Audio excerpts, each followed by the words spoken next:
عندي هذا السؤال المجاهيل، يعني مساله يعني المجهول بالعدد المركب ويعطيك مقياس او سعه ذات اهميه، انا اعتبرها ذات اهميه بالنسبه الى طلاب السادس. يقول اذا علمت ان، اوكي، اذا علمت ان زد يساوي، كفكره نسولف كفكره، اذا علمت ان زد يساوي سالب 1 زائد اتش اي، عدد مركب سعته الاساسيه 5 باي 3 باي على 4، سعه الاساسيه 3 باي على 4، جد قيمه اتش. شوف شلون نعطيك الكلام. يقول اذا علمت ان زد يساوي سالب 1 زائد اتش اي، جميل. ايش بيه؟ يقول اذا علمت ان زد يساوي سالب 1 زائد اتش اي، عدد مركب، واضح عدد مركب، هذا شنو؟ عدد مركب. سعته الاساسيه الثيتا مالته يعني 3 باي على 4، جد قيمه اتش، يريد الاتش. زين. هنا طلابي اذا لاحظت الزد طبعا ما نعطيني ثيتا، اذا انا شغلتي المثال والكوساين، لان نعطيني ثيتا زاويه. زين.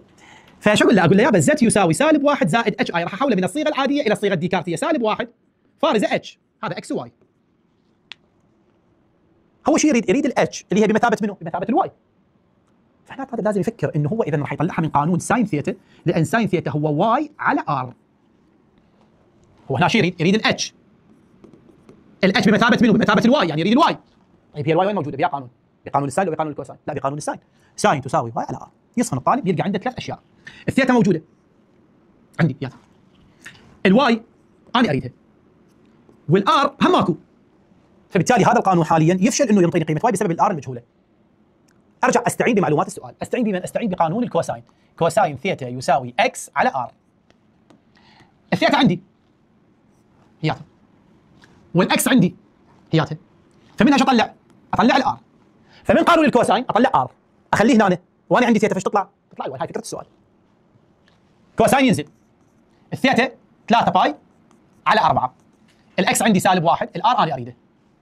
الكوساين مال باي على 4 1 على جذر 2، ولان هي تقع بالربع الثاني، لان باي على 4 تعرف 45 في 335، 135 بالربع الثاني، الربع الثاني سالب موجب، يعني الكوساين سالب والساين موجب، فالكوساين سالب يساوي سالب 1 على ار، طرفين في وسطين، ار في 1 ار، 1 في جذر 2 جذر 2، راح اقول استاذ العدو السالب سالب ويا سالب، راح اختصر.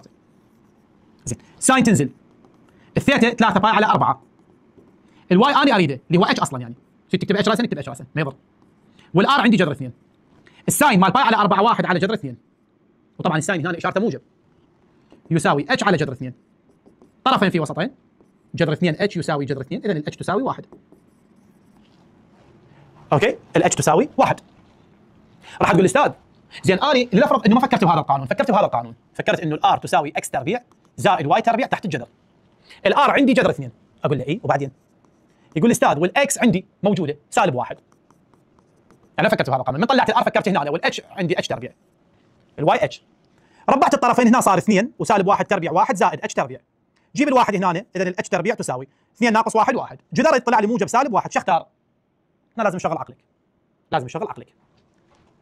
السعه 3 باي على 4 تقع بالربع الثاني، والربع الثاني سالب موجب، الربع الثاني سالب موجب، فبالتالي قيمه اتش لازم شو تكون؟ لازم تكون قيمه موجبه، لان الاتش يقع بالربع الثاني، فبالتالي تهمل السالب، فهنا لازم شويه تشغل عقلك، اتش تساوي 1، اتش تساوي سالب 1 يهمل، وبالعكس لو كانت تقع بالربع الثالث كان هملت الموجب، لان الاتش تقع بالربع الثالث، الاتش لازم تكون سالب حتى يصير سالب سالب. هاي شويه دير بالك عليها النقطه، اللي ما يفكر بهذا القانون بالساين والكوساين يعني يفكر بهذا القانون صح، لكن لازم تعرف هي اللي تهمل عن طريق تعيين الاشاره. فانت تباوع على السعه، باوع تصفن عليها تقول السعه ربع ثاني، جميل.